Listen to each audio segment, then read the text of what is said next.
कितना भी बड़ा ताकतवर व्यक्ति हो, किसी पद पे हो, नेता हो, अधिकारी हो, किसी दल का भी हो, कहीं का भी हो, अगर बच्चों की जिंदगी के साथ खिलवाड़ करेगा उसको हम कभी नहीं बख्शेंगे और उसको सूद समेत सजा मिले। ये बात मैं भी बोलता हूं, ये बात सरकार भी बोलती है, हमारी पार्टी बोलती है, हम सब बोलते हैं और मुझे उम्मीद है कि बहुत जल्द इस दिशा में काम होगा। अभी सुचित्रा जी बोल रही थी,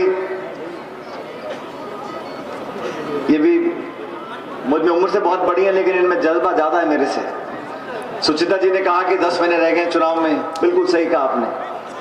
10-11 महीने बाद वोट पड़ेंगे। कांग्रेस में आप सबने देखा है पिछले 3 महीनों से राहुल गांधी जी कन्याकुमारी से निकले पैदल और भारत को जोड़ने का उन्होंने संकल्प लिया। ये भारत जोड़ो यात्रा 75 साल के इतिहास में शायद पहली बार किसी एक नेता ने इतनी लंबी एक यात्रा निकाली बिना रुके। और मुझे सौभाग्य मिला, मैं 6-7 राज्यों में पैदल चला उनके साथ। राजस्थान में 18 दिन वो पैदल चले। संदेश क्या था? किसान को, नौजवान को मजबूती देने का, समाज में जो टकराव और एक हिंसा का माहौल पैदा हुआ उसको खत्म करने का, भाईचारे का, प्रेम का, मोहब्बत का, लोगों को जोड़ने का, गरीबी, महंगाई, अर्थव्यवस्था पर जो आज काले बादल मंडरा रहे हैं उसको छटने का, उसको आगे सालों का संघर्ष। मेरे बहुत से साथी बैठे यहाँ पर जिन्होंने 5 साल अपनी जेब से पैसा खर्च किया, सड़कों पर, गलियों में, गांव में, खेत में पदयात्राएं करी, लोगों के बीच में गए, दोबारा लोगों विश्वास जीतने के लिए सब कुछ हम लोगों ने किया।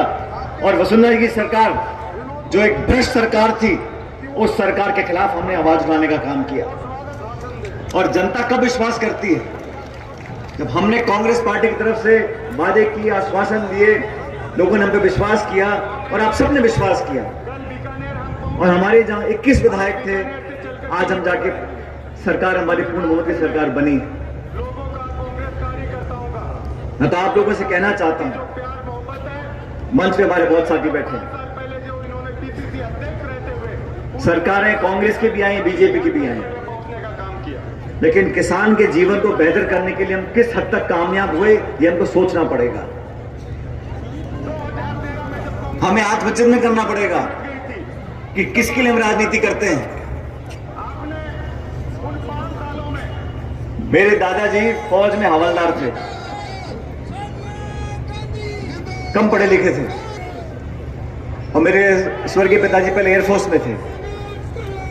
मैं गांव में नहीं रहा, मैं गांव में पैदा नहीं हुआ क्योंकि फादर अधिकारी बन गए थे, अफसर थे, तो हम लोग अलग अलग जगह पोस्टिंग में जाते थे। लेकिन एक बात जरूर है, गांव में किसान के ऊपर क्या उस पर बीतती है,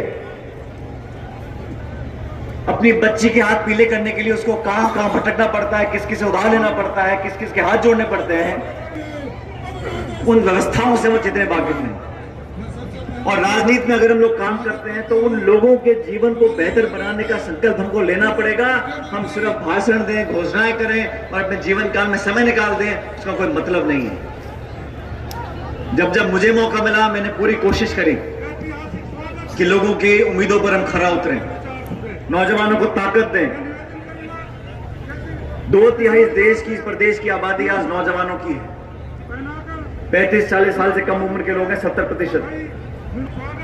उनके जीवन को कैसे बेहतर बनाएं, रोजगार के साधन को कैसे उपलब्ध कराएं। मैंने कल कहा नागौर के अंदर भी, जब बच्चे मेहनत करते हैं, पढ़ाई करते हैं, पैसे इकट्ठा करके, किताब खरीद कर, ट्यूशन पढ़ते हैं, मेहनत कर कर अपना एग्जाम देते हैं और वहां उनको पता पड़ता है कि पेपर लीक